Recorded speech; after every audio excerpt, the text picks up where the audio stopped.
8 महिलाएं वस्तुओं की तरह जमीन पर लेटी थीं ताकि दाई माँ उनमें से किसी एक को चुन सके। कारण यह था कि राज्य मंत्री के महल का छोटा युवराज प्रतिदिन वेश्यागृहों में समय बिताता था। गर्भवती युवरानी अपने पति का स्नेह बनाए रखने के लिए इन महिलाओं में से एक को उसकी उपपत्नी बनाने वाली थी। चयन के लिए शर्तें कठोर थीं, शरीर सुडौल हो, रूप अत्यंत सुंदर हो और कमर 1.5 फुट से अधिक न हो। अंततः हवेली की एक उपपत्नी की बेटी गुहुआ को दाई माँ ने चुन लिया। लेकिन जब युवरानी ने उसके जन्मजात आकर्षक सौंदर्य को देखा तो उसके मन में भय उत्पन्न हुआ कि कहीं भविष्य में यह लड़की उसकी जगह न ले ले। गुहुआ तुरंत झुककर बोली, बड़ी बहन, दासी पहले ही अपना स्थान समझ चुकी है। बचपन से ही माता ने सिखाया है कि आप वैध पुत्री हैं, राज्य मंत्री परिवार की बहू हैं और मैं केवल एक तुच्छ उपपत्नी की संतान हूँ। मुझे हर बात में आपकी आज्ञा माननी चाहिए। यदि आप मेरे प्राण भी चाहें तो मैं तुरंत त्याग दूंगी। यह सुनकर युवरानी निश्चिंत हो गई। उसने वचन दिया कि यदि गुहुआ कभी विश्वासघात नहीं करेगी तो भविष्य में उसे दासत्व से मुक्त कर दिया जाएगा। परंतु पिछले जन्म में गुहुआ इसी झूठे वचन पर विश्वास कर चुकी थी। उसकी बहन ने न केवल अपना वादा तोड़ा बल्कि अंत में उसे मरवाने का आदेश भी दे दिया। जब उसने युवराज से दया की भीख मांगी तो उसने उसे केवल एक वस्तु समझा और निर्दयता से पानी में डलवा कर मरवा दिया। पुनर्जन्म के बाद गुहुआ को समझ आ गया, जीवित रहने का एक ही मार्ग है, स्वयं इस परिवार की सबसे सम्मानित स्त्री बनना। इस बार उसका लक्ष्य युवराज नहीं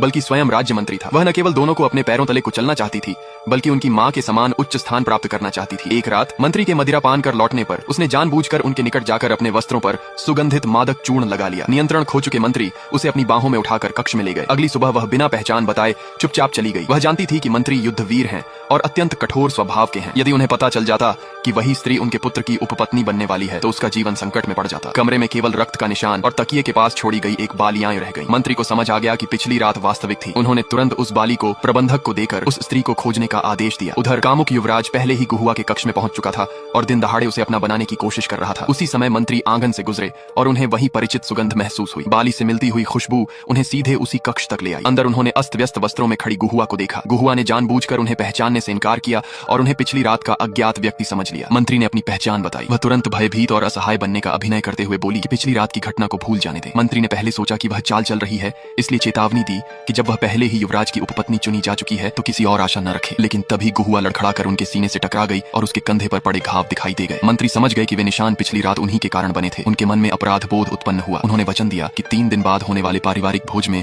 वे अपने पुत्र को आदेश देंगे कि उसे मुक्त कर दिया जाए और इन 3 दिनों में युवराज उसकी सेवा नहीं लेगा। इसी बीच महल में एक और नाटक चल रहा था। युवरानी ने युवराज को अपनी ही दासी के साथ रंगे हाथों पकड़ लिया। दरअसल आधा घंटा पहले जब युवराज गुहुआ के पास जाने वाला था तब निशियांग नामक दासी ने उसे बेहोश कर दिया और दूसरी दासी को उसके बिस्तर पर भेज दिया। युवराज क्रोधित हो उठा और युवरानी पर ईर्ष्यालु होने का आरोप लगाया। क्रोध में युवरानी ने दासी को तुरंत कोड़ों से मरवा दिया। शांत होने के बाद उसे संदेह हुआ कि यह सब गुहुआ की योजना हो सकती है। उसने उसे चेतावनी दी कि यदि उसने कोई चाल चली तो उसका अंत उस दासी से भी अधिक भयानक होगा। गुहुआ शांत स्वर में बोली, दासी सच में कुछ नहीं जानती। यदि स्वामिनी अप्रसन्न हुई है तो यह मेरा ही दोष है, कृपया दंड दें। तभी घोषणा हुई, स्वामी पधार रहे हैं। राज्य मंत्री पारिवारिक भोज की तैयारी के विषय में आए थे। उन्होंने सुना कि युवरानी की छोटी बहन भी महल आई हुई है, इसलिए उसे भी भोज में